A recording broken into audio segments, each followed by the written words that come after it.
super. I've had 4 names. My first, Anna Monique Jakub, was given to me at birth in Warsaw, Poland. I'm told my mother was going through a French phase. But I never knew myself by that name, not at all. I was known as Anulka, a Polish diminutive of Anne, to hide from the Nazis. We later moved to a village where my father was born. It was somewhere near the Russian border, but I can't remember the name.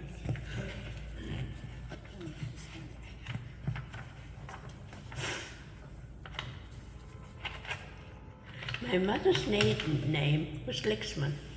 Oh, I must tell you, my daughter lives in Spain. It's not part of the speech. But because she's a musician, she has never taken her husband's name.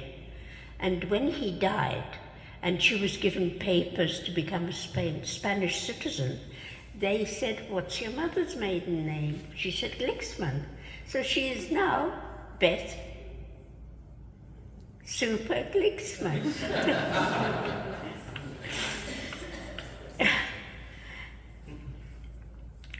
So my mother's name was Glixman.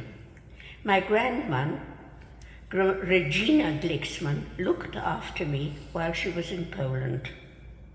Regina was married to Gustav, and they had 3 children together: Zygmunt, Jan, and my mother, Hanna. Regina also had 2 brothers, but I don't know their names. One of them had a son called Antek. The other one had 2 daughters, Janka and Stefania. Antek married another Stefania, to whom I will refer as Matusha, and had a son called Witold.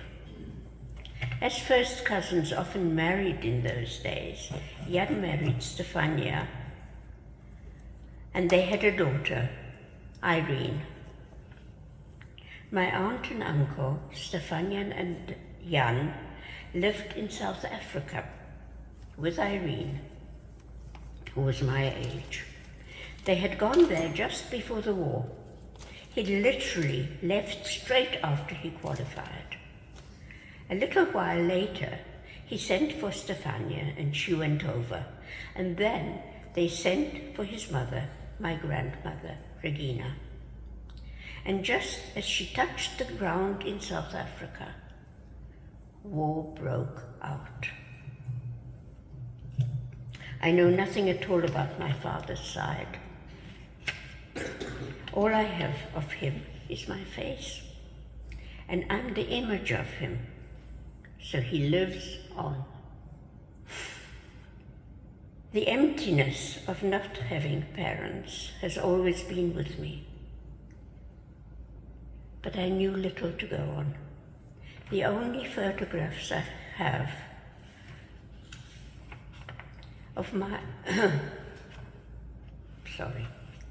early days and my parents are those that were sent by my mother to Uncle Jan and Aunt Stefania in South Africa. Thank goodness she did, because otherwise I would know nothing, no record of them at all.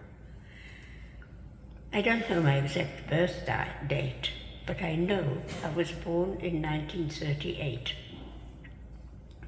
A picture sent to Uncle Jan has that on the back. My first memory is seeing an enormous green coat through the bars of my cot. The German officer was saying something, and my parents were packing. There was a tangible atmosphere of fear, and my mother was crying. I remember the man clearly. The man in the enormous green coat is imprinted on my mind. Then we were walking outside. There were lots of other people also walking, carrying suitcases, and there were men, German men with guns. I think I was about 3 years old. So it must have been around 1941. It's hard to know. I remember whilst we were walking, there was a sort of ditch and a ragged hedge of trees or shrubs. And my mother pushed me to the side into the shrubs and she said, "Go, run!" And I did. Then a woman grabbed me, took me under one arm, and ran. I never saw my parents again. The woman was a milkwoman. I have no idea quite how I knew her. It had to have been prearranged. I have no idea whatsoever how long I was with her, but I remember being ill. I remember that I must have been crying, and her husband carried me around the whole night. He was nice. He liked me, but she didn't. I was another mouth to feed. In addition to their own children, there was a big problem with feeding, believe me.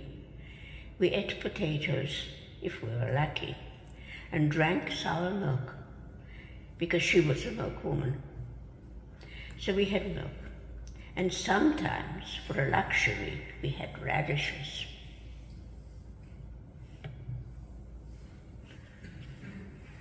Which they sliced into the sour milk with the potatoes. Even now, I think it's delicious. I absolutely love it. Yeah, the milkwoman didn't like me. She didn't want me there. She took all the contents of my parents' flat, whatever it was, as payment for looking after me. She had found a postcard with Aunt Stefania's address in Poland, the aunt who was married to Uncle Antek. Since the milkwoman was illiterate, she asked the village scribe to write a letter. In this letter she said, "I've used all the money that was in the flat and all the furniture and everything.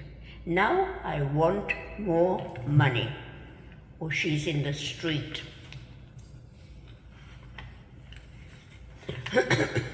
When Aunt Stefania received the letter, she understood that this was a very real threat. She had no money. She was a teacher. She asked the father of a pupil to fetch me. Since he worked on the railways, he had a travel permit. Of course, we couldn't travel inside the railway carriage. On the way back, the inside was just for Germans, so we travelled on the top. Can you imagine that with a 3-year-old or 4-year-old child? I never saw that man again. He took a hell of a risk. I think that war was a time where people just did things that they thought were right, without any thought of the consequences. I had a terribly deprived childhood because nobody loved me. Nobody was mine. No mother, no father, no aunt. I mean an aunt who was very good. She fed me, she looked after me, but she didn't love me. I owe her my life. That was horrible. I don't blame her. I mean, the adult me doesn't blame her. But for not loving me, doesn't blame her for not loving me, but the young one had to fend for herself. However, when I later arrived in South Africa with Uncle Jan and Aunt Stefania, they loved me. I've always felt that that was a miracle. My real parents died having no other children. Neither of them reached 30. They were simply robbed of their life. That was all the life they were allowed.